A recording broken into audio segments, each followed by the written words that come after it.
Diagram बनाओ पहले ध्यान से। ठीक है, लेंस में ऐसा बना रहा हूँ लेकिन इसमें कुछ काम के एजम्पशन लिखूंगा भी। ठीक है, ध्यान से देखना।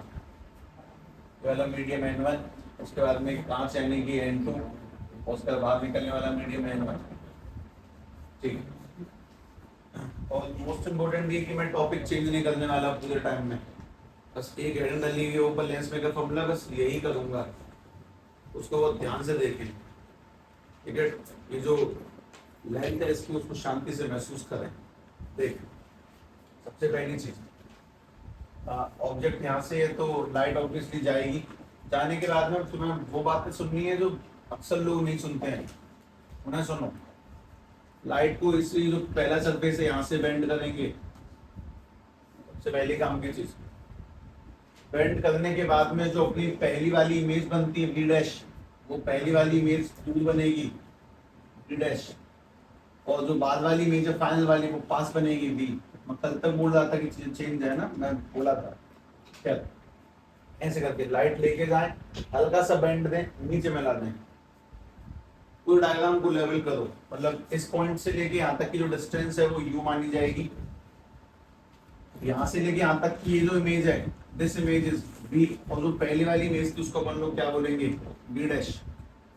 सबसे मेन काम की चीज, ये जो पहला वाला सरफेस है इसकी रेडियस मानी जाएगी R1, पहले वाले की रेडियस इज R1, और जो दूसरा वाला सरफेस है उसकी रेडियस मानी जाएगी R2। ठीक है, ध्यान से लिख दें इतना। बाकी के सारे पॉइंटों को मेंशन करेंगे, लेकिन करने से पहले कुछ काम के अजम्पशंस हैं, कुछ अपन लोगों ने बहुत कुछ एज्यूम कर रखा है, तो एक आध एजम्पशन दिखा देता हूं मैं तुम्हें। ठीक है, सबसे पहली बात तो सबसे पहला काम का अजम्पशन, सबसे पहला अजम्पशन हमेशा मानेंगे लाइट कहां से कहां जा रही है, लेफ्ट टू राइट, लेफ्ट वाले मीडियम से राइट वाले मीडियम क्यों जा रही है। ठीक है, मतलब ऑब्जेक्ट एट लेफ्ट है सबसे पहली चीज, object at left, object left side पे रखा हुआ है और कहां से कहां जा रहा है, N1 से N2 की तरफ, N1 से N2 और फिर N2 से N1। दूसरी काम के बाद अपन लोग ऐसा मानेंगे कि N1 जो मीडियम है वो एयर है, पहली लाइट एयर से ग्लास में जाएगी और फिर ग्लास से एयर में जाएगी। तीसरी काम के बाद हमारा एक बहुत काम का असम्पशन होगा कि lens is very thin, lens is very thin, lens is very thin, जिससे कि हमारी छोटी मोटी जो वैल्यूज होंगी उनको अपन लोग नेगलेक्ट कर सकते हैं। लेंस बहुत पतला मानना है, अपन लोग बड़ा लेकर चलेंगे लेकिन उसको बहुत ज्यादा पतला मान के चलना है। Lens is very thin. ठीक है, ध्यान से इतना सेट करें पहले कि हमारे कुछ काम के असम्पशंस हैं। पहली बात, ऑब्जेक्ट लेफ्ट में है तो लेफ्ट टू राइट जाने वाली लाइट रे, वहां से इस तरफ जाएगी तो N1 से N2, N2 से N1, एयर से ग्लास में, ग्लास से एयर में पहुंचती है। कुछ इस तरह से ध्यान से सेट करें। उसके बाद में सभी लोग सारे पॉइंटों को मेंशन कर रहे हैं एक करके। जो पहला वाला पॉइंट है दिस इज A, उसके बाद में ऊपर जो पॉइंट है दैट पॉइंट इज B, यहाँ से लाइट इस जगह गई है, वो वाला पॉइंट C है। जो पहली इमेज बनी है उस पॉइंट को D नाम देंगे और जो फाइनल इमेज है उस पॉइंट को E नाम देंगे। अब इस डायग्राम को ज्यादा कॉम्प्लेक्स नहीं करूंगा, बस इतना ही छोड़ दूंगा। बस छोटे मोटे मेंशन करने वाले शब्द होंगे, उन्हें सुनना।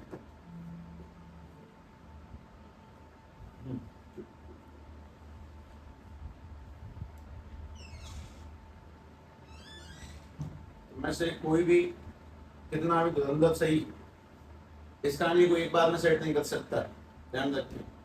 इतना विद्वान कोई नहीं है जो इस पूरे खेल को ऐसे बोल दे कि साहब मैं इसे पक्का सीख गया हूं, आज ही आज में सीख गया। असंभव शब्द इन जगहों पे इस्तेमाल किया जाता है। देखिए,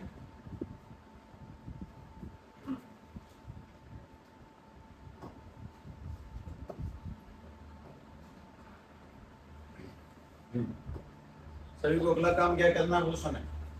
इस जगह पर नॉर्मल बना के लाएंगे, नॉर्मल बना लो। नॉर्मल बनने के बाद में ये वाला जो एंगल है दिस एंगल इज I1, ये वाला एंगल क्या बन जाएगा, एंगल R1। किसी को इस चीज से आपत्ति नहीं है। नॉर्मल और आने वाली लाइट के साथ बनने वाला एंगल I1 और दूसरा वाला एंगल R1। उसमें भी काम का पॉइंट ये सुने, जिस जगह पे ये जो नॉर्मल इससे टकरा रहा है उसको अपन लोग एन नाम देंगे, एन फॉर नॉर्मल, जिस पॉइंट पे टकराया। और हम लोग इसको भी नीचे की ओर खींच ही लेते हैं, तो बुराई थोड़ी है उसमें। और जैसे अपन लोग इसको नीचे की ओर खींचेंगे तो ये लेंस की पहली रेडियस होगी, इसीलिए इसको आर नाम दे दिया। यहाँ से लेके यहाँ तक मैंने R1 कह दिया, पॉइंट का नाम R और ये डिस्टेंस R1। सबसे पहले सभी लोग बस पहले वाले लेंस के साथ स्टार्ट करेंगे, उसका दूसरा लेंस को, उसका अगला लेंस को ध्यान से देखो तरीके से। बस तुम्हें एक सिंगल टॉपिक है, मैं टॉपिक चेंज नहीं करूंगा, तो बस एक यही टॉपिक सीखना, सुनना, समझना, ठीक है? ध्यान से देखें। बहुत बहुत ज्यादा प्रैक्टिस चाहिए, बहुत बारीक प्रैक्टिस चाहिए, बहुत सही अभ्यास चाहिए।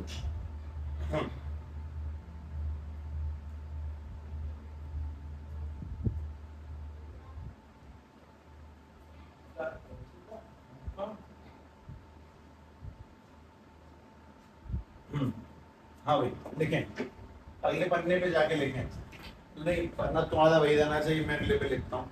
सबसे पहली फॉर फर्स्ट स्फेरिकल सरफेस ऐसे करके मेंशन करो। फॉर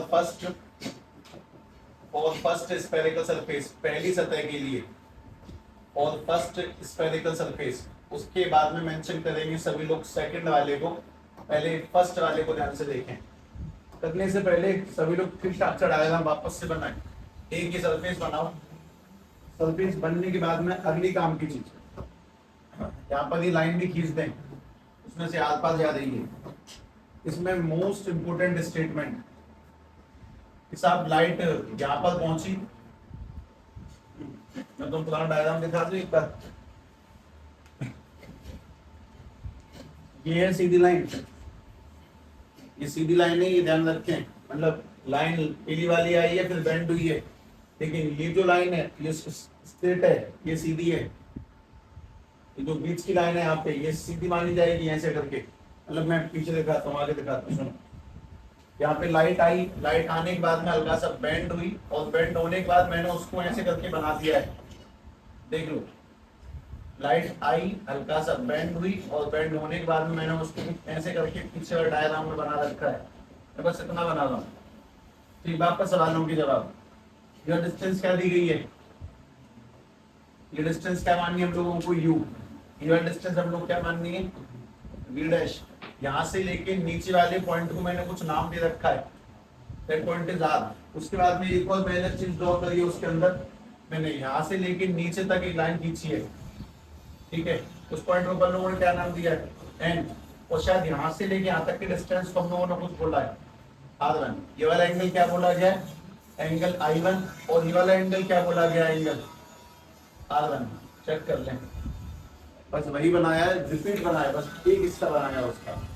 बस पहला स्फेरिकल सरफेस कंप्लीट होते देखें, मतलब देख लो डायग्राम में क्या अभी तक पहला ही चल रहा है। पहला तो ऑलमोस्ट 2-3 बार देखने को मिल चुका है, वापस देखने को मिल रहा है। ध्यान से बस देखते ही मत रह जाना, लिख के प्रैक्टिस भी करें, ठीक है? सुना ध्यान से, अगली काम की चीज के अंदर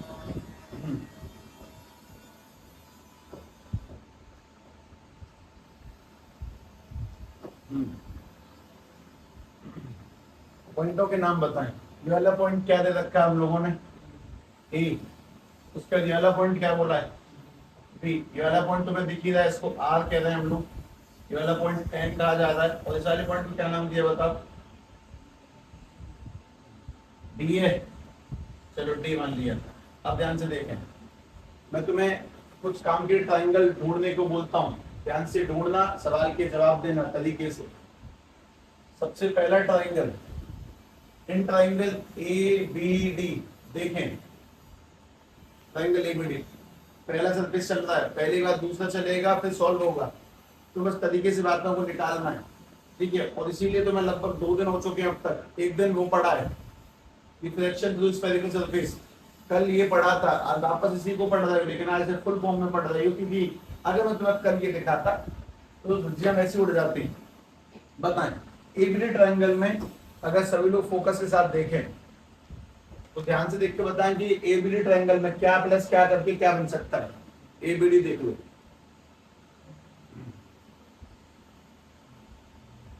एबीडी ट्रायंगल में दो एंगलों का प्लस करके एंगल बनेगा, वो ढूंढे।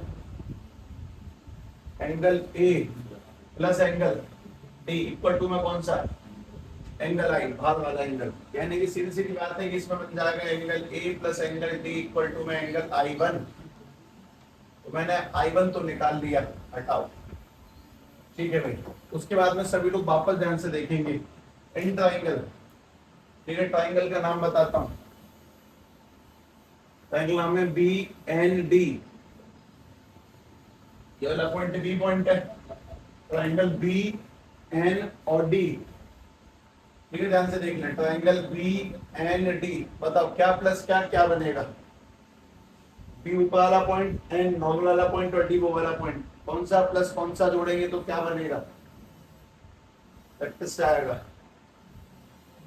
Angle R1 plus D equal to कौन सा एंगल, एंगल एन, तो इसको भी ध्यान से लिखा, angle R1 plus angle D equal to में एंगल एन। एंगल R1 की वैल्यू क्या निकल के आएगी, एंगल एन माइनस के एंगल डी, ये तो एंगल R1 निकल के आ गया और ऊपर एंगल I1 निकल के आ चुका है। आगे पीछे लिखा कोई दिक्कत नहीं है, लेफ्ट राइट का कोई लफड़ा नहीं है, I1 मान लिख तो चाहे टू ट्राइंगल लगातार वो चीज तीसरी बार रिपीट हो रही है, कल से स्फेरिकल सरफेस ही चल रहा है, बार बार एक ही बात याद करवाने की कोशिश कर रहा हूँ। और ये एक डेरिवेशन है लेंस मेकर फॉर्मूले की, जब तक अगले भी कुछ डेरिवेशंस आएंगे तगड़ी आएंगी, एक से भयानक आएंगी, तो सब कुछ बाद के लिए पेंडिंग मत न डालें, तो बहुत भारी गलती कर जाओगे, इस बात को मान लो, ठीक है। मगर अभी एहसास नहीं हो रहा इस चीज का, लेकिन हो जाना चाहिए अब तक। जब जब बोला गया तुमसे कि यार आगे मामला खराब हो जाएगा रिवाइज करने, तो करने खराब हो जाएगा अपने आप ही, ठीक है। सभी लोग कुछ छोटे मोटे एंगलों की वैल्यू बताएंगे नाउ, सभी ध्यान से। इसमें तीन एंगल है ए एन और डी, मुझे tan ए की वैल्यू बताओ, tan ए की वैल्यू, tan ए सामने देखो, ए ये है, ए के अकॉर्डिंग सामने वाला परपेंडिकुलर बी आर, और उसके अपॉन में क्या आ जाएगा यू, यानी बन जाएगा बी आर अपॉन में यू। अच्छा मैं एक काम ये कर देता हूँ, ये जो यू है वो इस साइड है, यू कैसा लिया जाएगा माइनस का, तो मैंने बी आर अपॉन माइनस क्यों लगा दिया। उसके बाद में सभी लोग मुझे tan n की वैल्यू बताएंगे और tan d की वैल्यू बताएंगे, बताओ tan n की वैल्यू देख देख के बताएं, मैं लिखने को तो सूटा सूट लिख दूंगा एक बार में, tan n की वैल्यू बताएं देखकर, बी आर अपॉन में R1, बी आर अपॉन में R1, और सभी लोग मुझे tan d की वैल्यू बताएं, बी आर अपॉन में बी डैश, ठीक है। एक छोटी सी बात ये, हमने इसको नेगेटिव क्यों लिया, क्योंकि वह डिस्टेंस यहाँ पर नपेगी और वो पॉजिटिव है क्योंकि वो उधर नपेगी उल्टी साइड। अब इन सभी वैल्यूज को कहाँ पुट करना है तुम्हें, इसके अंदर इस जगह पे वैल्यूज डालनी है, वैल्यूज को मैं डाल दूंगा, लेकिन सबसे पहले अपन लोग इस्तेमाल करेंगे यहाँ पर बाय यूजिंग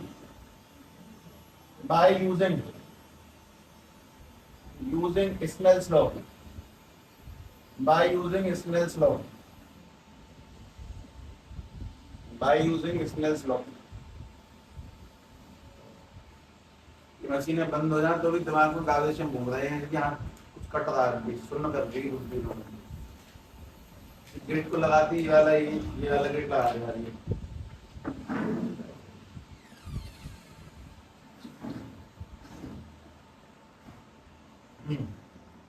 ठीक है भाई। सभी लोग मुझे स्नेल्स लॉ सुना सकते हैं, वैसे याद हो गया होगा, साइन आई अपॉन में साइन आर इक्वल टू में लाइट कौन से मीडियम से कौन से जा रही है, 1 से 2 में जा रही है, तो 1 से 2 में जाती है तो उसको क्या लिखते हैं n21, और खोल के लिखेंगे तो n2 अपॉन में n1।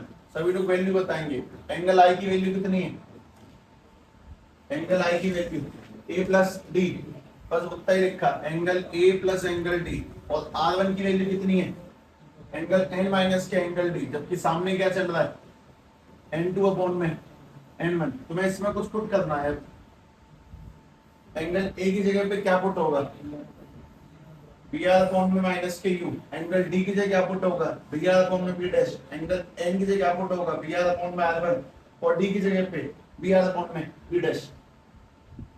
ये तो पुट करेंगे वैल्यूज को, वैल्यूज डालते हैं,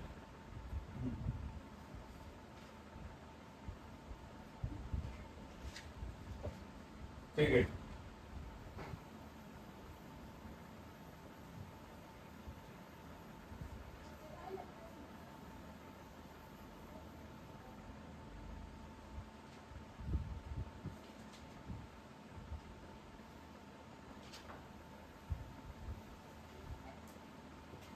एन दो बार नहीं आएगा इसमें, एन दो बार आएगा।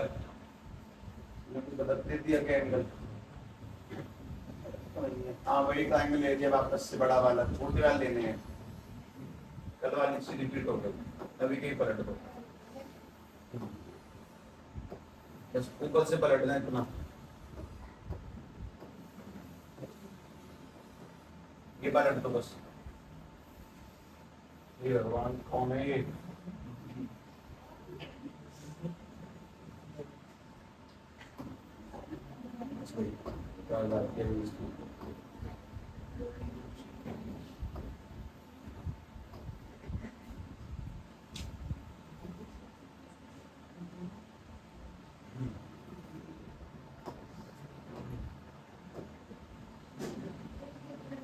ट्राइंगल ए बी एन है, ए बी एन में देख कर, ए बी एन मतलब ये वाला, बड़ा वाला नहीं लेना है, A B D, A B N में कौन सा एंगल, एंगल ए और एंगल एन, उसका प्लस इसके इक्वल जाके बैठेगा आई वन के, तो यहाँ पे बस डी की जगह पर एन लगाते जाएं सभी लोग, डी की जगह पर एन, यहाँ पर भी डी की जगह पर एन, कहाँ वो डी इस जगह पर डी की जगह एन लगा लो बस, नथिंग, सब ठीक है। तो फिर डी नहीं लेना, रिवर्स ट्रायंगल लेना, एन दो बार आएगा, आर वन वाला दो बार आता है, आर वन दो बार आएगी, एन दो बार लेना बस, ठीक है।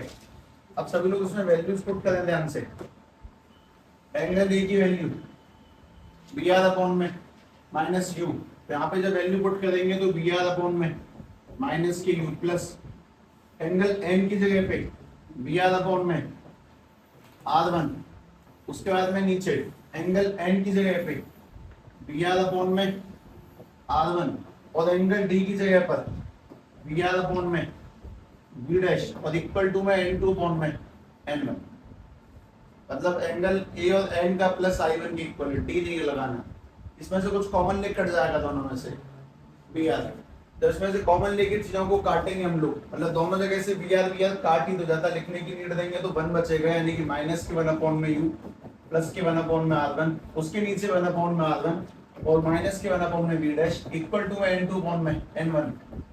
ये वो पॉइजन है जो तुम्हें लगातार 3 दिन से दिया जा रहा है फॉलो लेकर के, इकट्ठा नहीं दे सकते। सबको अगला काम तो आता होगा ना, क्रॉस मल्टीप्लाई करना।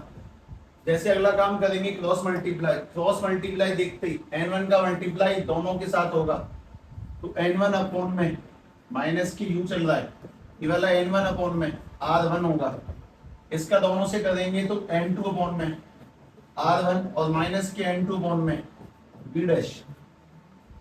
हमें ये जो माइनस का n2 b डैश है उसको उधर लेके आना, तो प्लस का बनेगा, और ये बन जाएगा n2 अपॉन में b डैश माइनस के n1 अपॉन में u equal to n2 upon में r1 माइनस के n1 अपॉन में r1, तो मिला के एक बार में r1।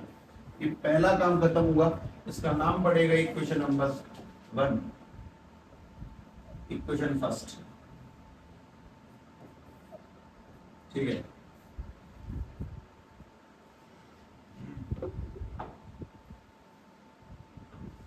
शांति सभ्यता की स्टडी है, बहुत ज्यादा फोकस, प्रैक्टिस, रिवीजन बहुत ज्यादा, चिल्ड्रन पढ़ाई का खेल नहीं है।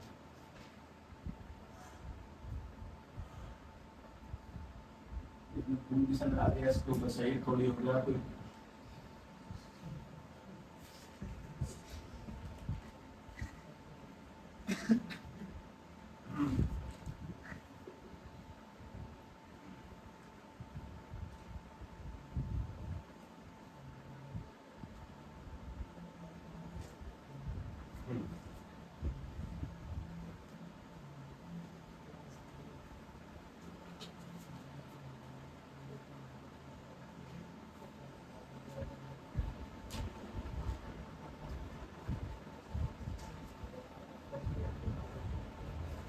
ये तो कल तक का ही है ना, टोटल वही है ना, अब नया है तो तुमने पता ही नहीं सेकंड में कैसे करते हैं, सेकंड वाला सर्विस तो तुम लोगों को आता ही नहीं है, ठीक है। अब सेकंड वाला सर्विस सुने ध्यान से।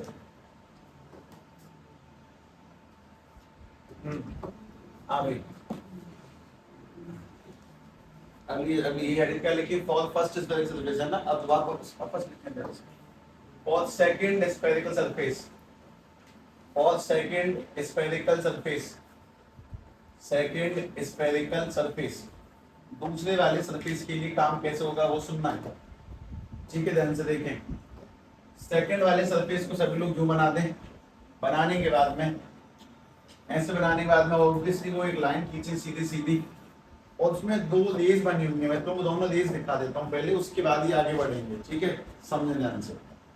मैं पहले इसमें जाता हूँ पहले वाले पन्ने पर, इसका पहला पन्ना गौर से देखोगे तो लाइट ऐसे आई, ये तो गई है सीधी बी डैश, दूसरे वाले के लिए वेव लाइट ऑब्जेक्ट, और दूसरे वाले के लिए इमेज कौन हो जाएगी, ये मतलब दूसरे वाले लेंस के लिए ये कौन सी लाइट रे मानी जाएगी, इंसिडेंट लाइट रे, और ये ऑब्जेक्ट माना जाएगा, और ये वाली कौन सी मानी जाएगी, ये रिफ्लेक्ट लाइट रे, और ये क्या माना जाएगा उसके लिए, इमेज। दूसरे के लिए मतलब जो पहले के लिए इमेज है वो दूसरे वाले के लिए कौन है, ऑब्जेक्ट है। तो हमें बस ये डायग्राम बनाना है, ये पॉइंट ध्यान रखना, ये पॉइंट सी है, ये ई है, ये डी है, ये लाइन बिल्कुल सीधी गई है, बस इतना ही बनाऊंगा वहां जाके, ध्यान से देखें। दूसरे वाले पर लाइट यूं करके आई और ये बिल्कुल सीधी जा रही है, मैं और बेंड कर दूं,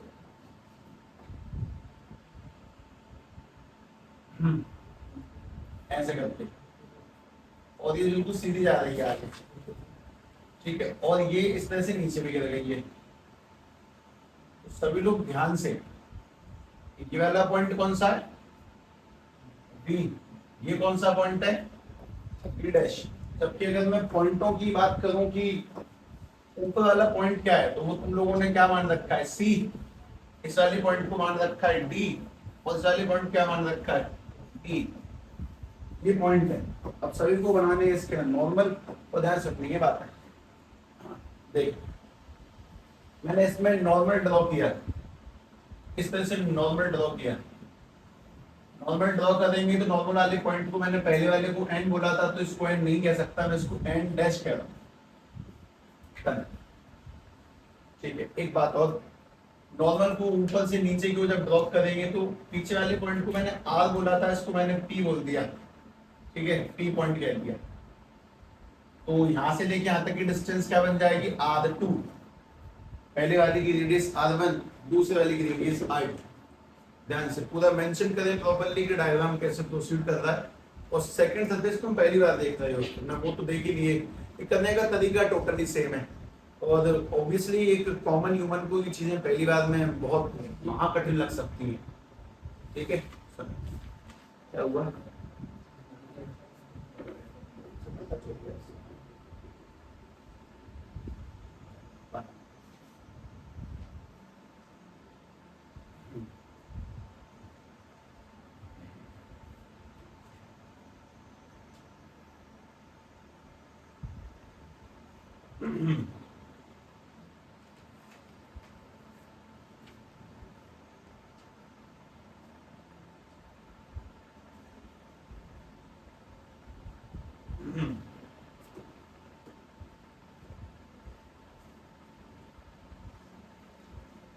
पूरे जीवन काल में इससे लैंग्वेज डेरिवेशन नहीं आई होगी अब तक, ध्यान रखें। हम पीछे सुनते चलें, और इसीलिए वो कक्षा 11 में आवश्यक होती है, उसमें थोड़ा ना ब्रेन खोला जाता है बालक का, किस प्रकार के सिलेबस को कवर करने का तुझे अभ्यास करना है, वो 11 में सीख ले, 12 में सीधे दौड़ना पड़ेगा, ठीक है। देखें भाई, जब मैं ट्राइंगल्स के नाम बोलता हूँ सभी लोग ट्राइंगल्स के नाम सुनो, एक मिनट। इसमें एंगल आई कौन सा है और एंगल आर कौन सा है, बस इतना होता है। जो फाइनल लाइट के साथ होगा वो कौन सा होगा, आर, और जो पहली वाली लाइट के साथ होगा वो कौन सा होगा, एंगल आई।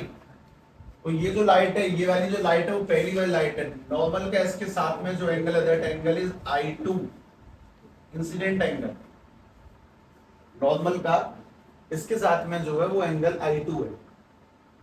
किसी को इस बात से आपत्ति तो नहीं है? अच्छा, अगर ये वाला एंगल I2 है तो अपने पास एक एंगल और बनता है जिसका नाम है R2, वो है नॉर्मल का इस फाइनल इसके साथ में, इस वाले के साथ में एंगल, एक फाइनल लाइट के साथ में, ये R2 है, देख लें, पहली वाली लाइट रे के साथ में I2, बाद वाले के साथ में R2। जो पहली लाइन गई है वो इंसिडेंट लाइट रे मानी जाएगी और बाद वाली लाइन रिफ्लेक्टेड लाइट रे मानी जाएगी, तो एक I2 और एक R2। ठीक है, अब इसमें अगली काम की चीज, मैं तुम्हें ट्राइंगल्स बोलता हूँ, बस ट्राइंगल्स ढूंढना ध्यान से, सभी लोग ध्यान से देखें। इन ट्राइंगल CN-D ढूंढ लो, ट्राइंगल CN- और D।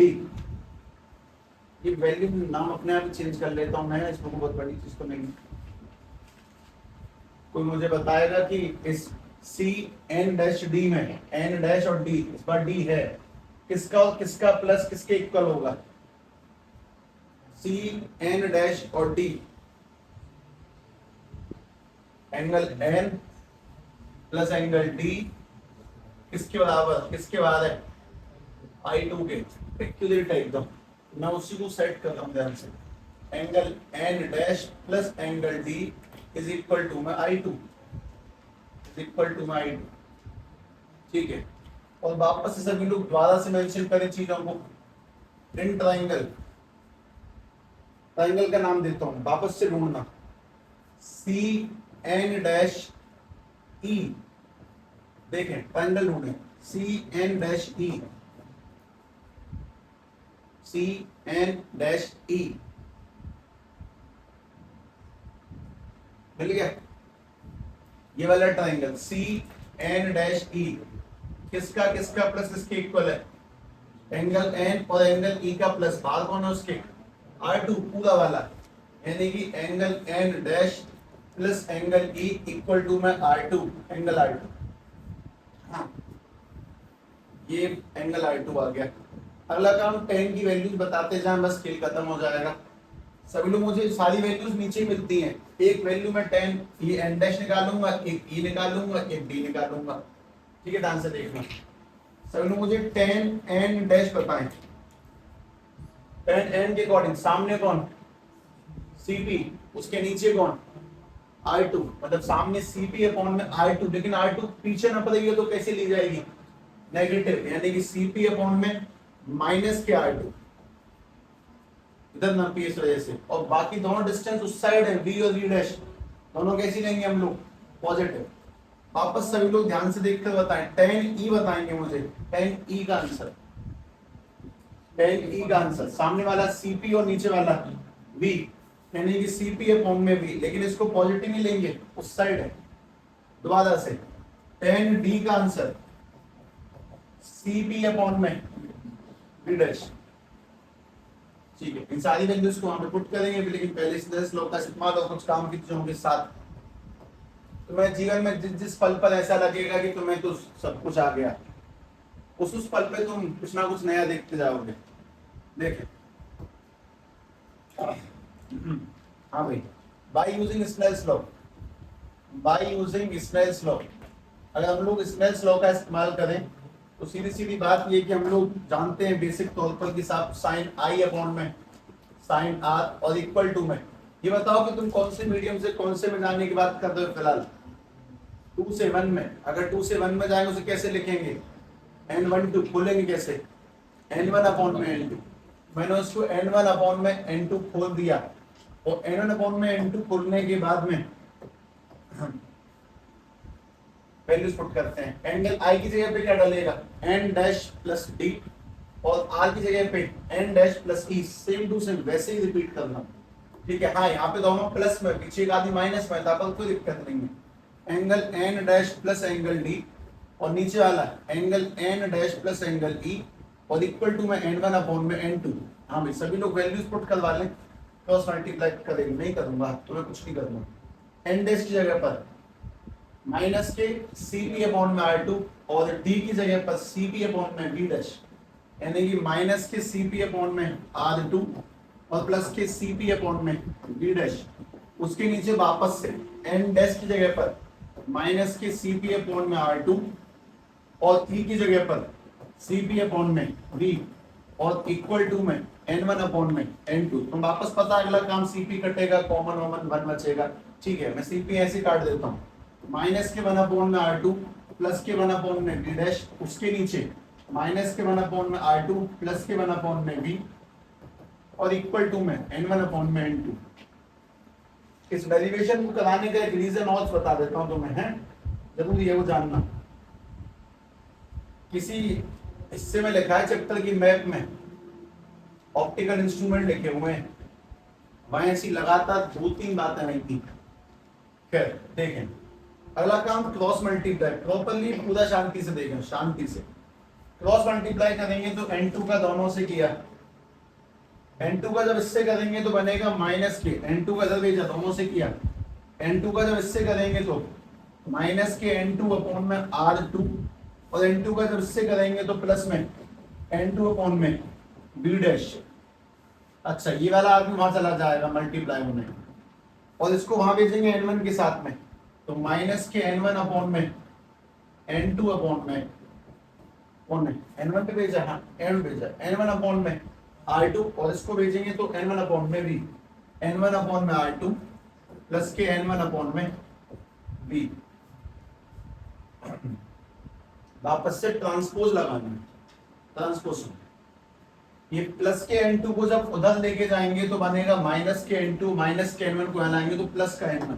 तो मैंने बहुत शांति से देखा, माइनस के N1 यहाँ आएगा तो प्लस के N1 माइनस के N2 और उसके नीचे कौन रखा हुआ है R2, जबकि सामने है N1 अपॉन में V और इसको वहां भेजा तो माइनस के N2 अपॉन में B डैश।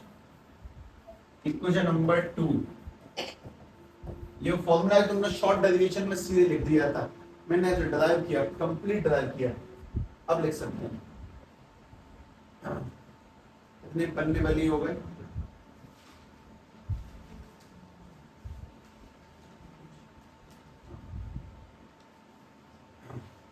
सबसे प्रकांड विद्वान इस पृथ्वी पे कौन है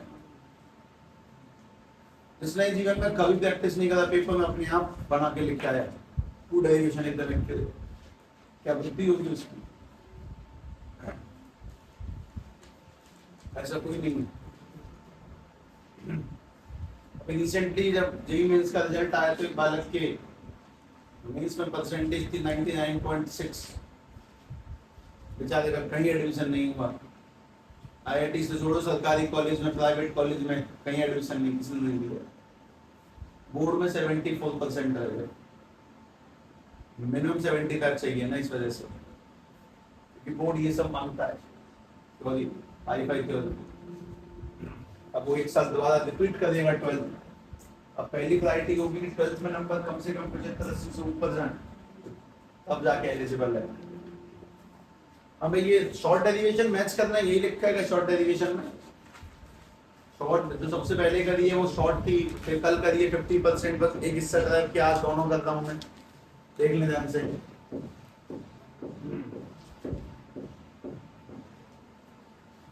यही है ना, डिट्टो एकदम कट टू कट मैच कर रहा है में। ठीक है, अगला फ्रॉम इक्वेशन नंबर 1 और 2, नहीं ऑन लिख देता हूं सीधे सीधे, on adding equation 1 and 2, equation 1 and equation 2 and equation 2। चलो मैं तुम्हें एक चीज दिखाता हूं, ध्यान से देखना। इक्वेशन नंबर 1, n2 माइनस के n1 अपॉन में r1 इज इक्वल्स टू में n2 अपॉन में b डैश माइनस के n1 अपॉन में u, और ये लिखा मैंने n1 माइनस के n2 अपॉन में r2, n1 अपॉन में b माइनस के n2 अपॉन में b डैश। मैच करो अपनी दोनों इक्वेशन, दोनों मैच करो। इक्वेशन 1 2 ये लिखी है क्या? चेक कर लो, बड़े बड़े ध्यान से चेक कर लो। ऐसे कहते हैं याददाश्त। देखें देखें, बिल्कुल बारीक बारीक पॉइंट मैच करें, एग्जैक्टली ये कुछ 19-20 है।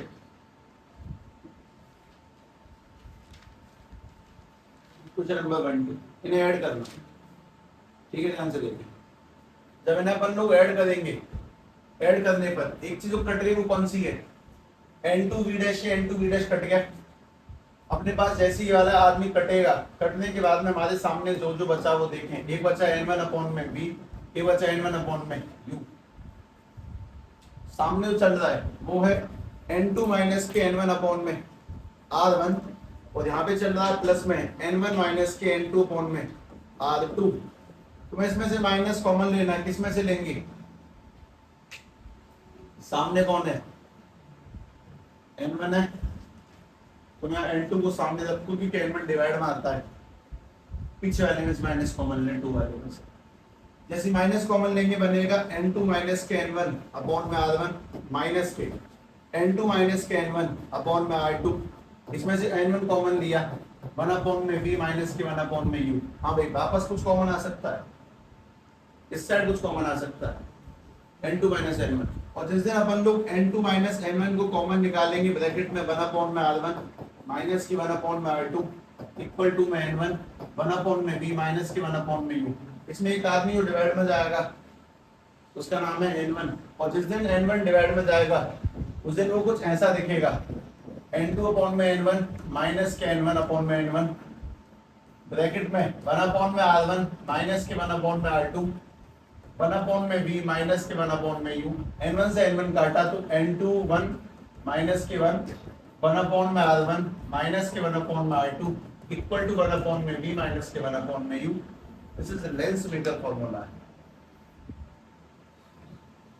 Lens maker formula. और इसके साथ साथ एक बहुत स्पष्ट शब्द, मेरी डेरिवेशन किसी को दोबारा नहीं करा सकता। साहब मेरा लेंस मेकर फॉर्मूला छूट गया, पढ़ा तो नहीं पढ़ा सकता भाई, सॉरी, क्योंकि इतना पेशेंस नहीं होता उस समय पर कि मैं शांति से करवा सकूं दोबारा, कि बस वन टाइम डेरिवेशन है, एक बार शांति सुन सकते, दोबारा तभी हो सकता है शांति हो, बिल्कुल सभ्यता से 1 आध घंटे का समय हो, आराम से बैठ के सुनने की क्षमता हो, तब दोबारा नहीं होगी। अभी गेम खत्म थोड़ी हुआ है, इसको उसमें कन्वर्ट करना है, एफ और डी वाला चक्कर। ठीक है, पहली बात यहाँ तक लेकर आएंगे, अपने पन्ने काउंट करें, अगर मेरे 4 है तो कम से कम 5-6 तो आ ही जाएंगे नॉर्मली।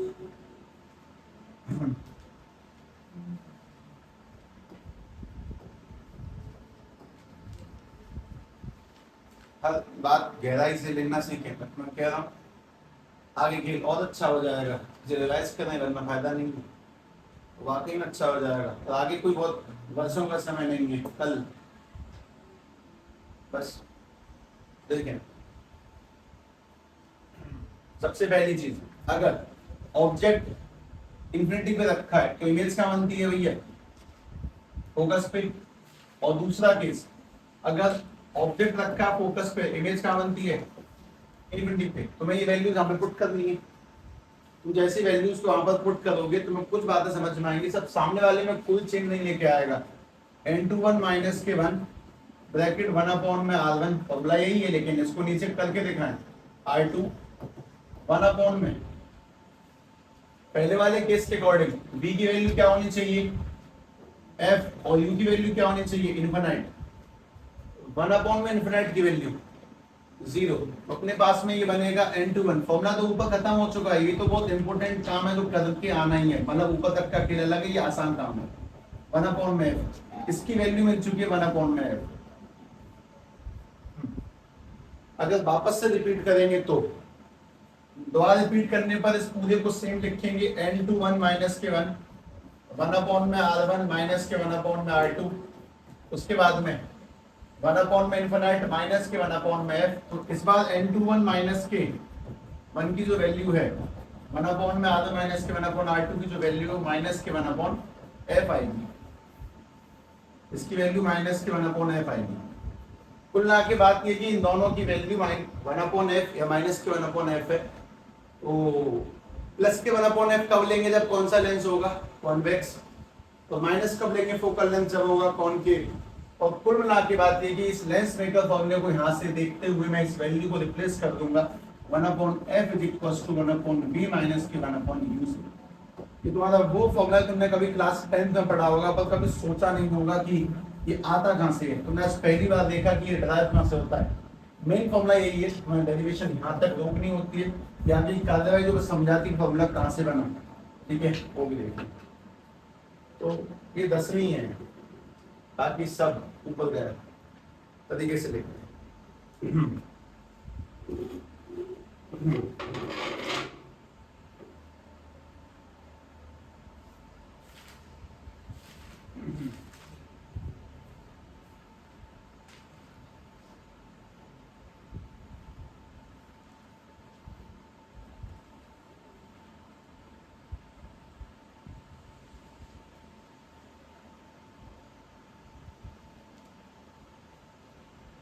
और सिर्फ मैं नहीं, तुम भी दोबारा नहीं करा सकते किसी को, देख कर भी नहीं, क्योंकि जिसमें आदमी का ब्रेन इतने लंबे फोकस को नहीं देख पाएगा, मतलब तो भी लगेगा कि यार ये 2 मिनट तक तो देखेगा, उसके बाद में इसकी बुद्धि घूम जाएगी, इसे कहाँ तक संभाल लूंगा मैं, रहने छोड़, पेपर में नहीं आता, इंपॉर्टेंट नहीं।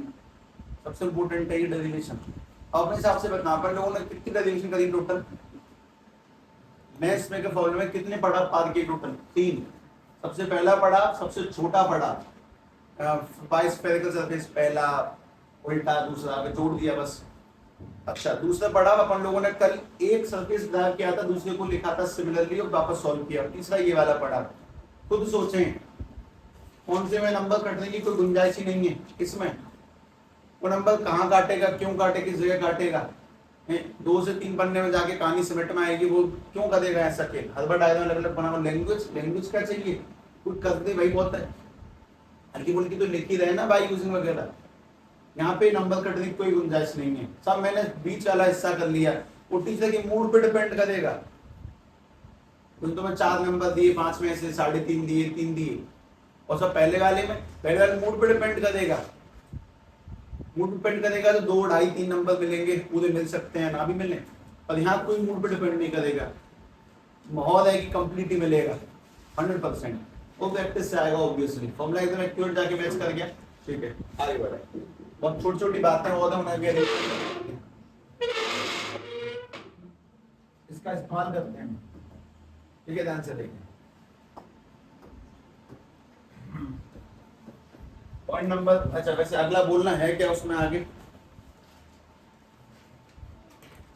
चैप्टर के मैप में लेंस फिगर फॉर्मूले के बाद में अगला पॉइंट क्या है?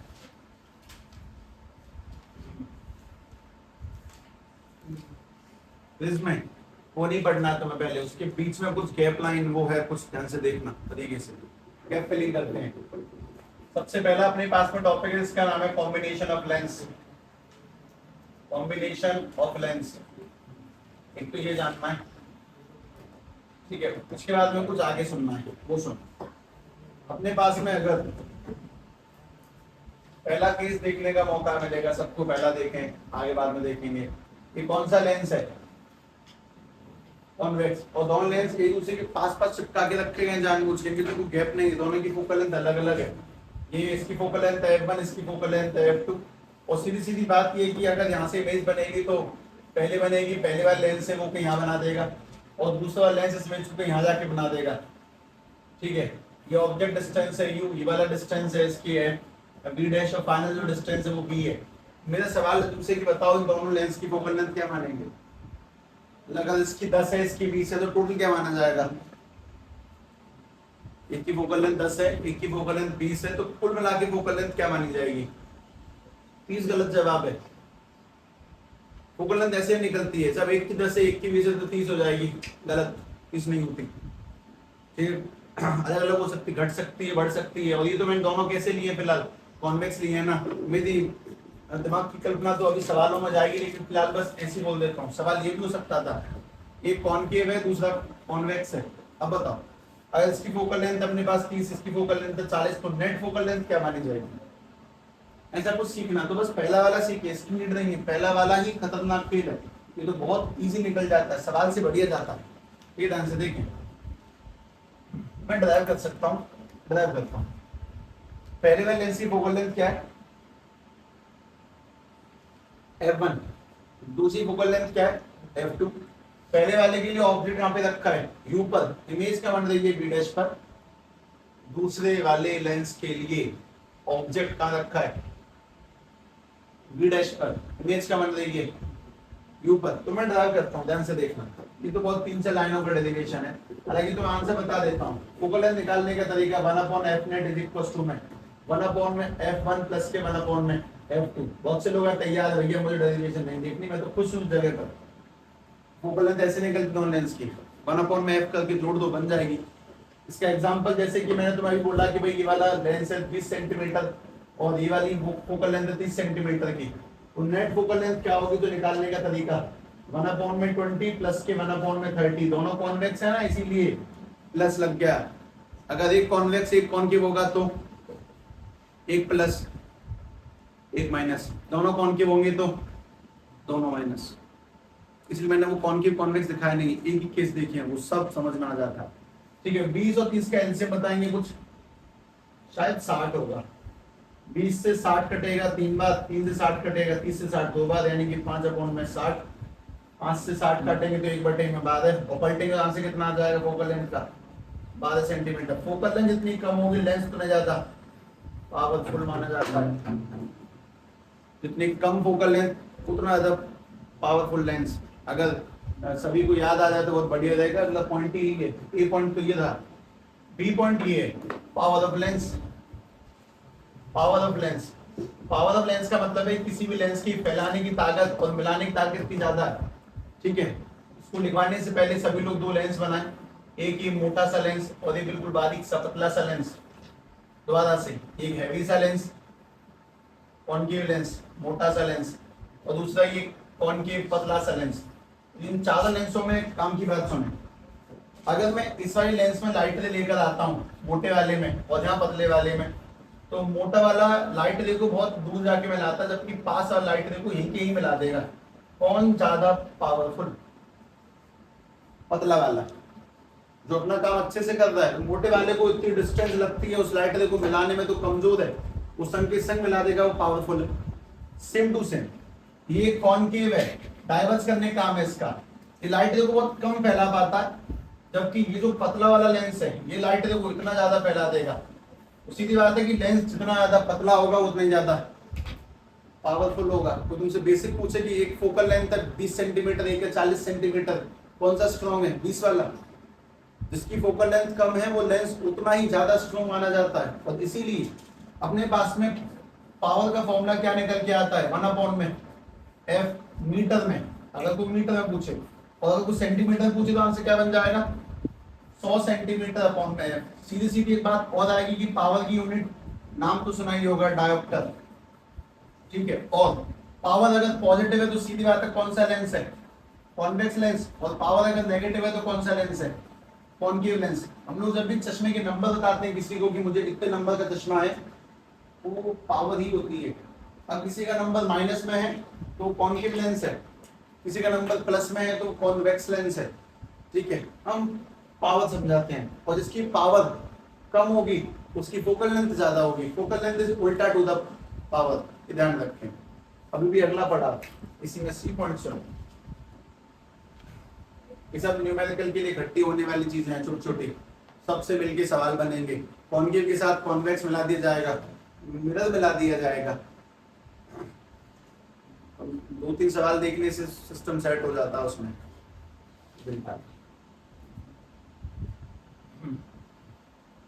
और उसके साथ साथ सी पॉइंट, और अभी जो मैंने तुम्हें दिखाया इसका ही थोड़ा सा एडवांस वर्जन। हमारे पास में ये एक लेंस है, इसकी फोकल लेंथ दी गई है f1।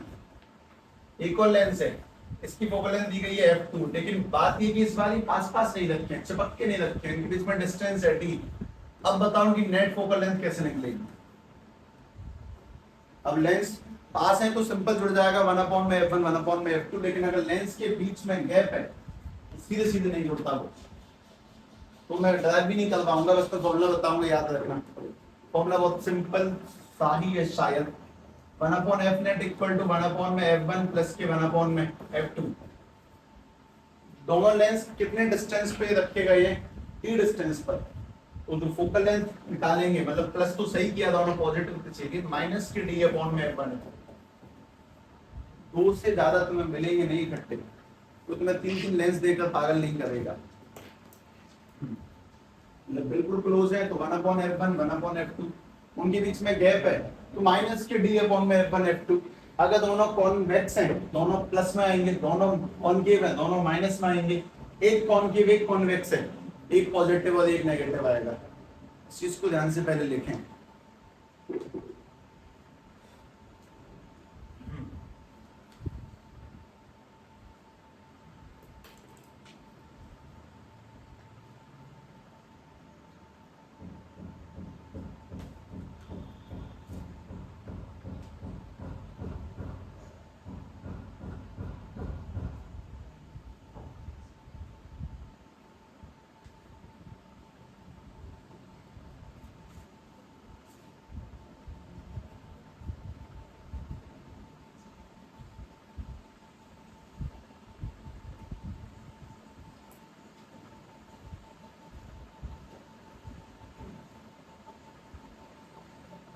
वैसा तो नहीं है ना चैप्टर स्टार्ट हुआ था जैसे रिफ्लेक्शन जैसा,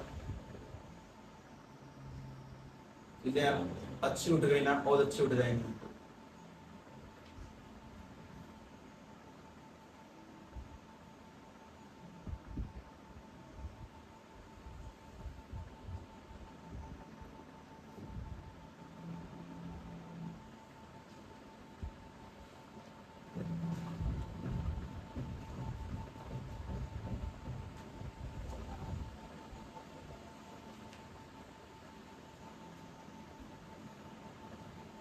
एक सवाल,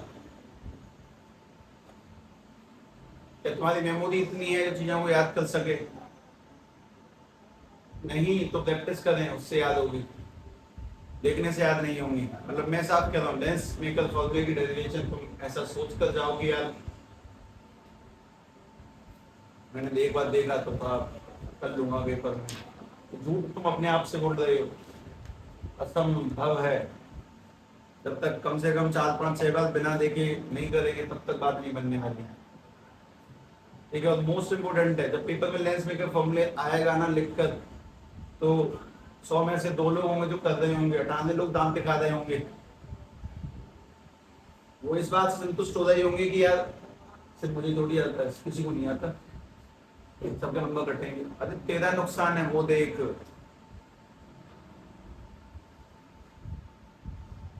जैसे लोग जब पूरी क्लास पिटती है तो बुरा नहीं लगता, सब पिटे मैं अकेला थोड़ी पिटा, तू पिटा तुझे उस बात को बुरा नहीं लगता। सामने लोगों के नुकसान को नुकसान ना समझने वाली गलतियां ना करें। सबका हुआ है तो मेरा हुआ तो क्या बुरा हुआ? बुरा हुआ। ठीक है, अपन लोग कल जो टॉपिक स्टार्ट करेंगे उसका नाम होगा प्रिज्म। ठीक है, इन सभी कहानियों से अच्छा टॉपिक है, मतलब ऐसी कठिनाइयों में। ठीक है, चलो।